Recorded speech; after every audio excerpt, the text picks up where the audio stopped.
Welcome to Group 18's presentation. Researchers looked at previous studies regarding sleep in rodents, specifically the hippocampus-dependent memory that had been created via Pavlovian fear conditioning using tone and environment. This is known as contextual fear conditioning for declarative memory. Studies support that humans' slow-changing environment of the neocortex renders the hippocampus useless in maintaining memory, and in rodents, fear contextual conditioning relies on the amygdala during its lifetime, making fear independent of the hippocampus.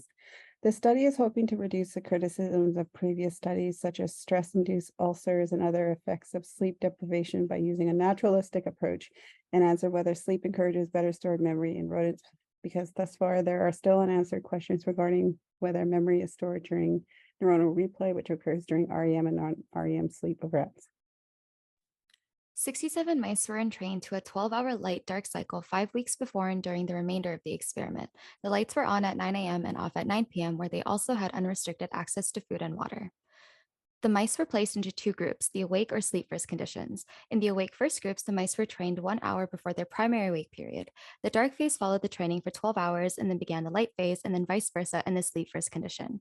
Mice were placed in a fear conditioning chamber, and after a 2-minute benchmark, they were given 3 tone foot shock pairings, each 1 minute apart. After 5 minutes, which served as an extended foot shock freezing test, they were returned to their home cages. To test for contextual memory, the researchers placed the mice back in the original chamber for 2 minutes. To test for acute memory after an hour, the researchers placed the mice in an alternate context, a completely dark environment, for a 2-minute baseline period. This was followed by the presentation of the same 3 successive 30-second tones played during training, each separated by 30 seconds, now without shock. Freezing and gross movement were assessed for the entire training and testing periods using an automated algorithm. When the contextual fear was tested on the awake first condition 12 hours later, the mice failed to exhibit strong contextual memory, although the sleep first condition had exhibited strong contextual memory when they were tested 12 hours later. Although, when both the awake first condition and the sleep first condition were tested 24 hours later, there was no difference between the two groups in the fear cue test. It is important to note that in the training sessions, all groups had good acquisition of both tone shock pairings, as well as all groups of mice showed similar shock reactivity and locomotor activity compared to the baseline scores. Furthermore, there's no difference between the group's tone-elicited freezing behavior compared to the baseline scores. This means that sleep improved contextual hippocampus-dependent fear memory. The groups who slept after training did better than those who didn't, regardless of how much time had passed. Sleep didn't seem to have any effect on cued fear memory consolidation, however. Sleep's role in memory consolidation isn't just about giving the brain time to process the information. Instead, it seems to play an active role in consolidation. The authors think that this could help explain something called the Kamen effect. This effect says that a weakly acquired fear conditioning decreases 1 hour after training, but increases again 24 hours later.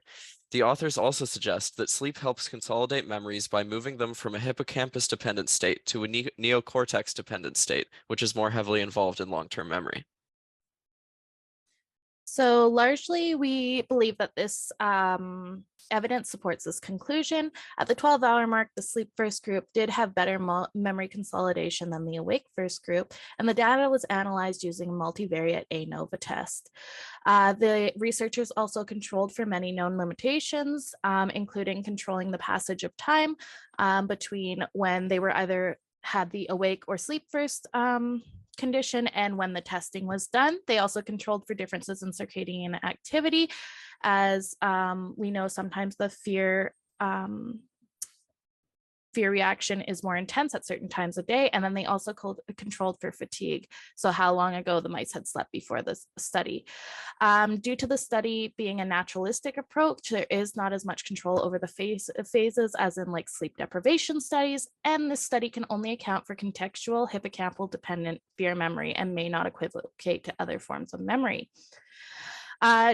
For future research, due to the naturalistic approach of this study, it can be done on humans. We can have an awake group that studies and a sleep group that studies, and then test their learning outcomes there.